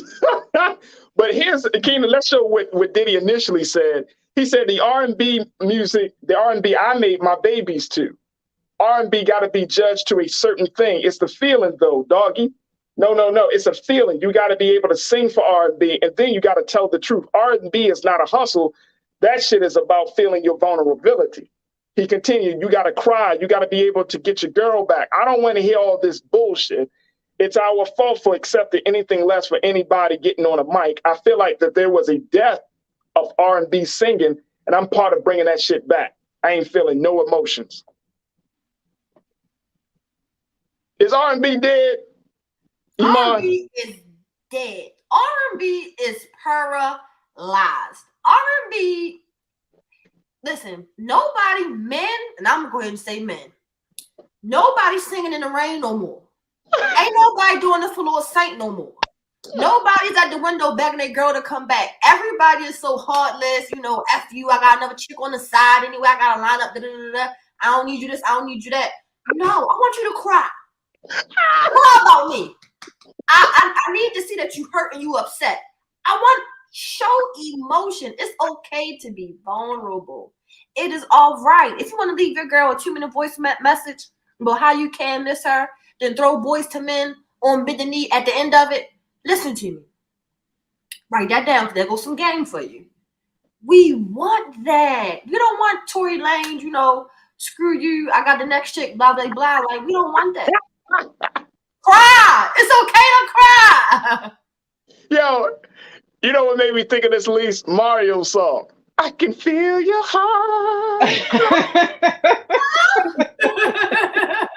See, that's R&B, and it's fairly recent. I mean, first of all, what's your take? Is R&B dead? I'm not gonna say that it's dead. I'm gonna say it's evolved.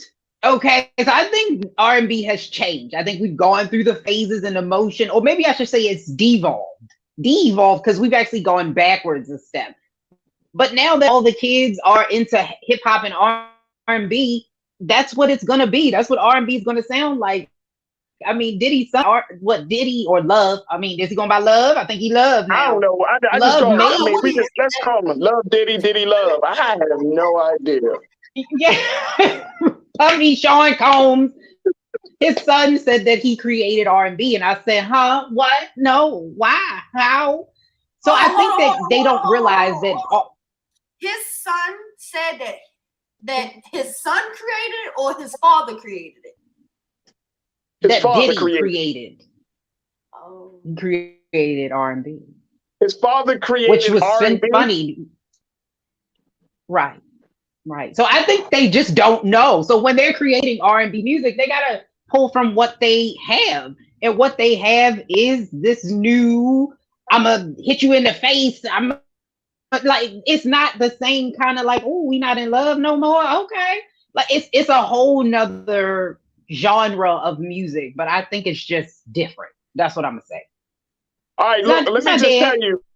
Hey, look, we want to take a poll right now. We got a poll. If you go to our YouTube page right now, there's a poll that's up on there. We just asking, is R&B dead? We got people that's checking in. Let me know. We got about like 12 minutes before the end of the show. Let us know if R&B is dead. Here's what, now, it's interesting because I was like, damn, we didn't really talk about this sooner, but I'm glad we didn't because two R&B titans came out to respond to this. Usher's came out. Let me just share with you what Usher had to say. Let's go. Yes. Now, Usher is Mr. R&B. I think we all can agree that when Usher sings a song, he gonna sing that song, right? He gonna sing it. But Mr. R&B came out. You say he can try. I said he be crying. He be crying. Oh no. Yeah. Usher in the rain singing. He had a whole confession. We need a confession. He all up in that jump. All right, so he said in a recent interview, he said, when I hear people say stuff like this, what happened to R&B or R&B is dead, it's not. You just don't understand the basis of it. He said, how can something come out 20 some odd years ago and all of a sudden have a resurgence in a way that people just want to talk about it, sing it, enjoy it? He said, R&B is timeless. It ain't going to go away. So when I do hear people even like Puff saying R&B is dead, he sounds nuts to me. It sounds crazy, especially knowing he was a pioneer in understanding and beneficiary of it. The source that is R&B created the breath of life that was breathed into hip hop. It wouldn't be. There would be no hip hop if there were not R&B. So it's blasphemous to hear people say anything, especially hip hop cats, to say anything about R&B. Ouch! So let the church say amen. Bishop Raymond, we're not saying that R&B, sir. We're not saying R&B ain't starting. Give her the full screen. Give her the full screen, Tina. We're not saying R&B didn't start this or start that. We're not saying R&B just it has had an issue with existing. Yes, R&B is timeless because we can listen to songs from 2005. That's true. We can listen to Earth, Wind, and Fire in them. That's true. However, the feeling of R&B, the like you said, vulnerability of R&B is dead. You cannot deny that. Other than all we want to talk about having sex or going on a date, what else is there to R&B currently? Like Lee said, it devolved. And it's now back, in my opinion, back to just this really either sexualized or F you, I'm moving on type of soundtrack. Like, it's Summer Walker, I will say her recent album, she talked and expressed her feelings, how she felt in her position being a fourth baby mother and what she went through. Like, talk about feelings. Mary J. Iman, we love, black folks, we love pain, man. We love when singers are on the track. Pain, showing their pain. That's why Mary J. Blige that's why Mary J. Blige is such an icon. Mm-hmm. We don't like the dancery Mary, right? You know what I'm saying? We want we want that Mary. I'm not gonna cry no more. I'm not gonna cry, but I am crying, Mary. I'm tired of you. I want it to smell like pine sol. I want it to smell like I'm pissed. I'm frying chicken and I'm cleaning the house. It's not. But isn't that Jasmine? Jasmine Sullivan is that. Like, she gives you all of that. She is R, and that's why R&B is, to me, is not dead. It's just different. Like, those girls and guys are out there. We just don't give them the same airplay. They exist. They're Jasmine there. Sullivan. The women got it. The women got it. I think it's the men who. I would agree. I would agree. It ain't. There's no more nay who's. There ain't nobody nay who's. Hey, look. The women got it. We can name them right now, Lise. Jasmine Sullivan, SZA, her, Summer Walker. Those sisters right now, they putting their pain out on that track. The beautiful chocolate one. Ari Lennox. Oh yeah, my sister Ari Lennox. Ari Lennox. They putting their pain out there. But see, here's the thing about the sisters. The pain is, and this is why I think a lot of guys are pushing back, because the pain is F these dudes. Oh yeah. No, that's not true. Jasmine recently sung a song about how she messed up with the one she really wanted to be with. Come on, we're not all saying F you, we outside, whoop, whoop, whoop. That's not the case for women. All of us are upset and popping bottles. Some of us do cry in the bathroom. All right. Folks, continue to post your votes on the YouTube page. Is R&B dead? All right, let's go to some of what our wonderful online culture crew members are saying. Quentin, you said R&B is dead because these mumble and gangster rappers killed it. Drake. What are you talking about? Did they? I wouldn't say they killed R&B. They probably gave a couple of punches to hip hop. Yeah. I don't know if they killed R&B though. But R&B, unfortunately, they birthed them. If without R&B, you don't have mumble rap. Right. Them. Well, check this out. Here's the question then. All right, speaking of R&B, mumble rap, trap soul, what is that? Bryson Tiller. You trapping and you sensitive. You sensitive while you trap. So that's Wait a minute, hold on. Let me bring my face closer to the camera to understand what the hell you're talking about. Say it again. So basically, you sensitive and you trap. So you slang, but you sensitive about it. Yeah. You're a sensitive thug. That's what women like. Women like sensitive thugs. Yes. Yep. Guess what? There's no such thing. I'm gonna be quiet on that part. They have feelings too, you know. They have feelings. Thugs okay, Iman. Thugs need a hug. Okay, all right.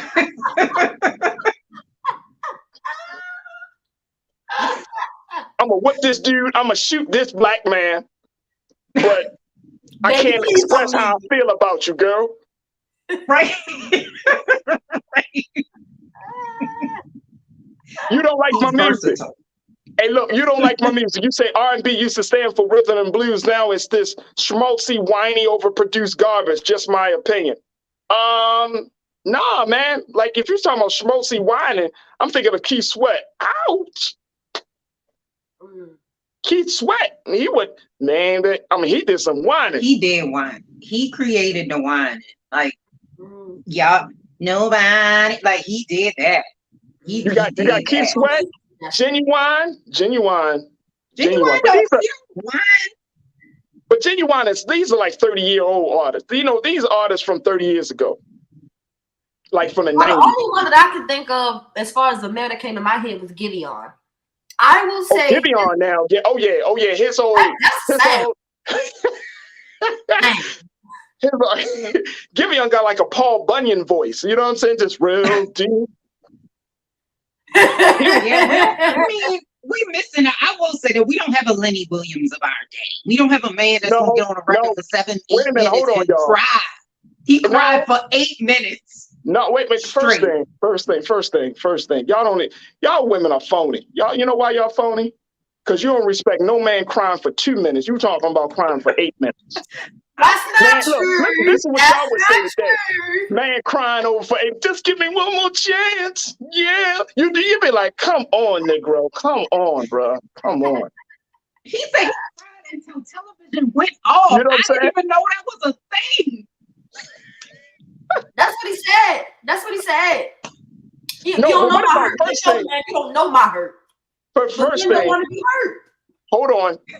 You still got Chris Brown, who is always putting out a 60-song album. Chris Brown, he will take you from the club to the bedroom to the chapel, back to the bedroom, take you into the rain, back to the bedroom. I feel like he in the bedroom majority of the time. I'm over. Like, I'm. Chris Brown can take you there. Ways you're gonna take the girl panties off. Like, okay, we get it. We understand. Yeah, Chris Brown will take you there. Please. Chris Brown. The panties is off. What's next? Like, what else? What else? You're right. The men is struggling. You're right, Iman. I feel like the men struggling. I feel struggling.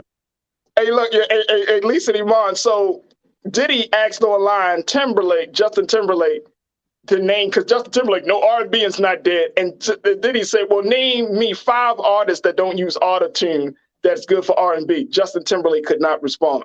And he said, boom, that's why I say R&B is dead. We can say Mario. We can definitely say Mario. But Mario, and look, there's no disrespect to Mario. He a Baltimore native.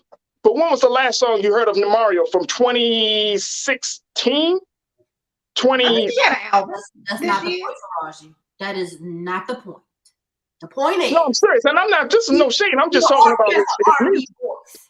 I'm saying like right now, if you had to name 3 male R&B singers, I would have to say right now, it's probably like Giveon, Chris Brown, and Tank just dropped the album. Okay. Tank just dropped the album. Okay. I was thinking of my man Maxwell, but you know, Maxwell comes out every 10 to 12 years. So it's hard, but I will say that auto-tune has been used for a while. Like, so a lot of the singers that we didn't realize were using auto-tune were using it. We just couldn't hear it until T-Pain came. And then that's when R&B really started to go a little bit.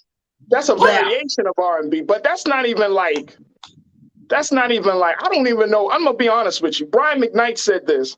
He said that that music is getting to a space of being genre-less, right? Like we can't put it in this box, and we shouldn't put it in this box anymore to have R&B artists, for example, because it's genre-less. And when I think of T-Pain, I'm thinking of like, I don't know what genre. Is he hip-hop? Is he R&B? He you know what I'm saying? It's like he talking over the track, he's rapping a little. I mean, his words sound like a rap, but then it's like he's whining. He's whining. Like, let's just call it what it is. I don't know if he would be a singer though. He doesn't come across to me as a singer. He came across more. He can sing. T-Pain, give him an Usher song to cover. Oh, T-Pain gonna sing that thing. Yeah, he was on the Tiny Desk. Remember, he said he can sing. Like, seriously, he can sing for real. But I will say that his own lane though. I think T-Pain made his own, introduced us to a different lane of R&B. I agree, and I think that the genreless music, I agree with it, because a lot of the genres were created, I think, in order to divide racially. Because when you look at the difference between R&B and pop, it's very blurry, and a lot of the times it depends on if the person is dark skinned or black. And then it's like Beyonce is pop, but you know, Rihanna, they kind of mix her. No, they say Rihanna is pop, she's still a little bit lighter, but like a Jasmine Sullivan. Yeah, she R&B. R&B. Yeah, she's not pop at all. So it just depends. It's the sound. It's the sound. I mean, going back to what one of our culture crew members said, you know, rhythm and blues. So yeah, it could be a little jumpy, but then there's that blues side, right? Like it's like 2 dynamics at play. You got rhythm and you got that blues, but I mean, I think it's a slower tempo. You know what I mean? You can't. It's a different sound. Let me say something. People are tripping off of my sensitive thug. All right, Jawan, at that, you said sensitive thug. question mark and laughing emojis. Rod, that's Iman's favorite type of guy. If y'all don't know Iman Heath, that's her favorite type of guy. She loves to hate sensitive thugs. Wait a minute. No, she has a tender-hearted. There you go. He wear cardigans and Timberlands. That's what she's looking for. Wait a minute. No, that's not what I want. I want you to be mean to everybody. Except you. That's all.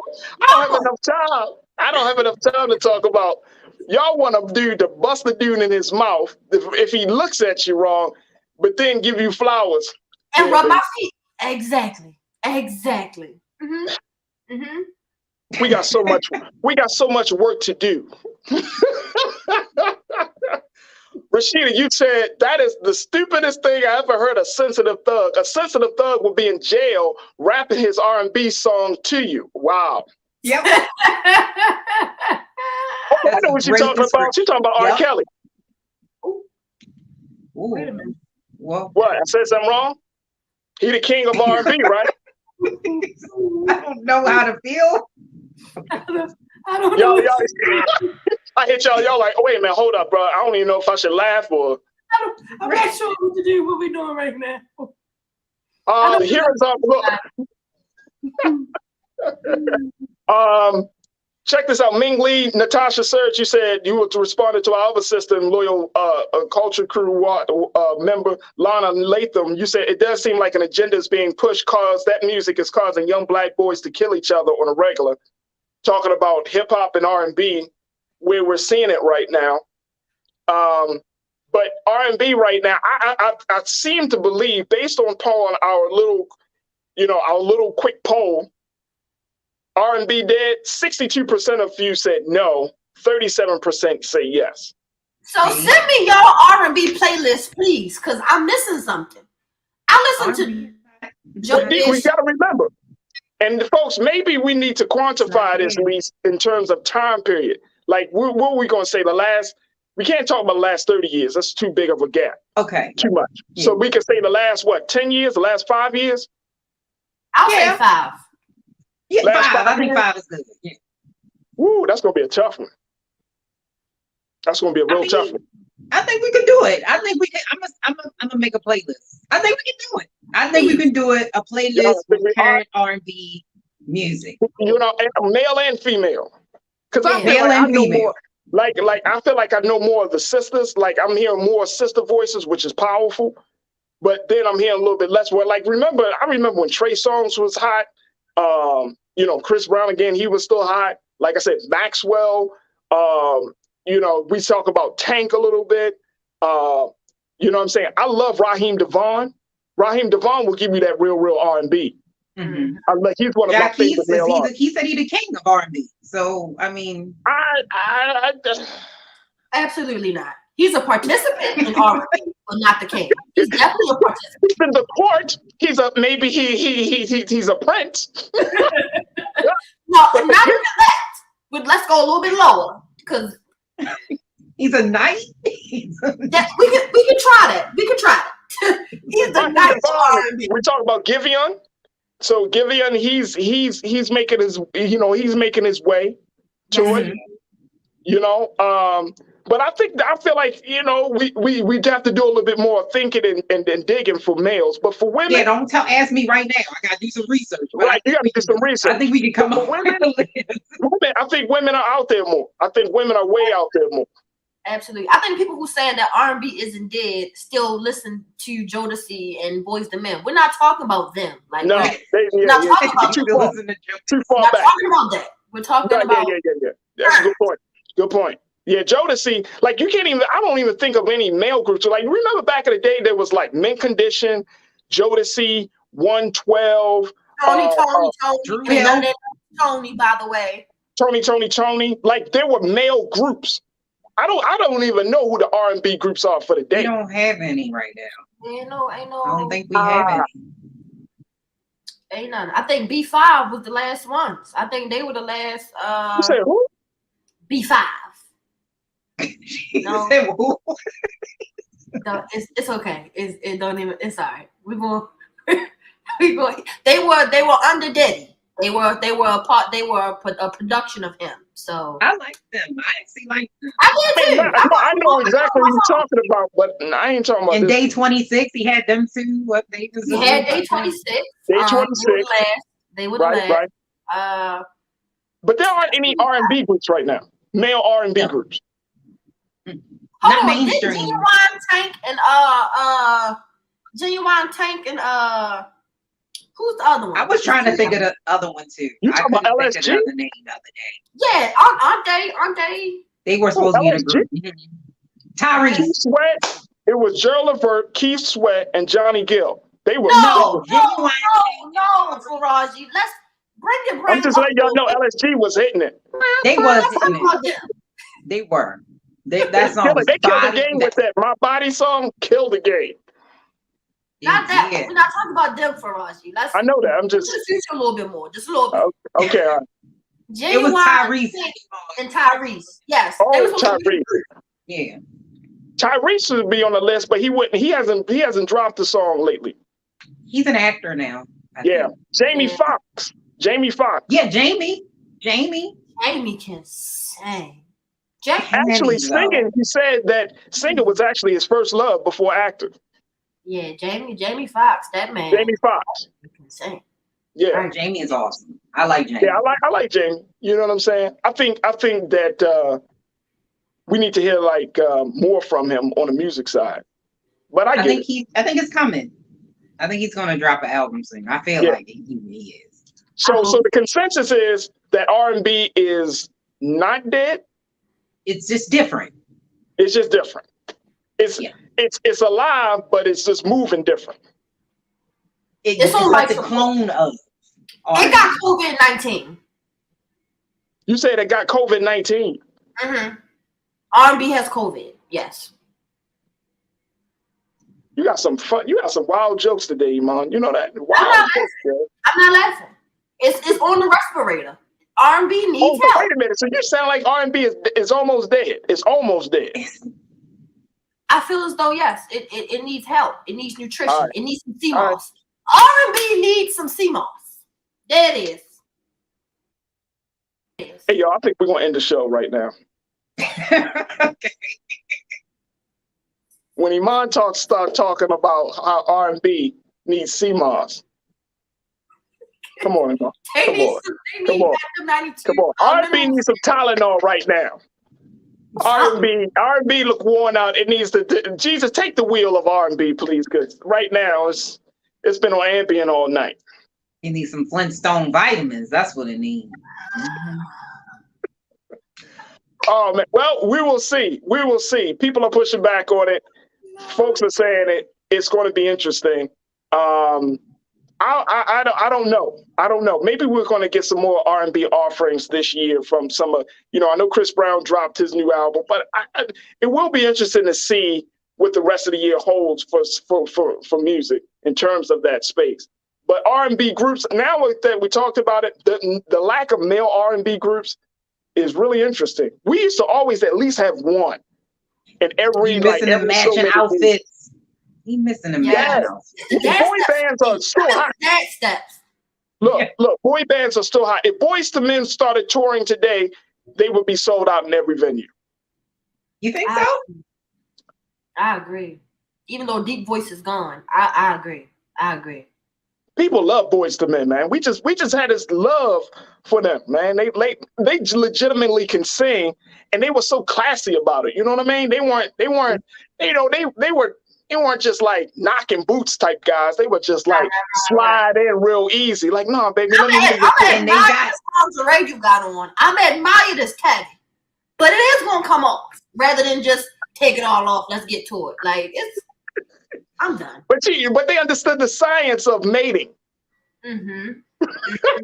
You got to work your way into the situation. You can't just go in there and like, yeah, shorty, I'm a lock. No. How you doing today?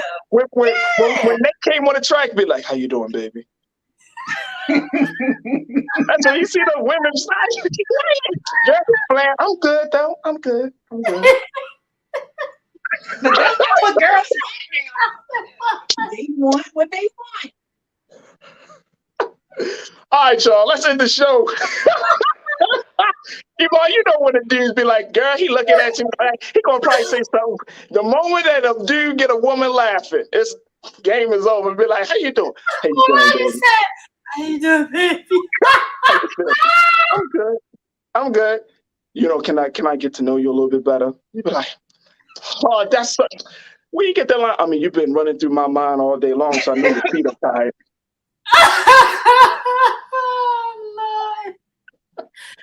Oh, Lord. That's what women do. They start laughing like, that is so cheesy. So what's your name?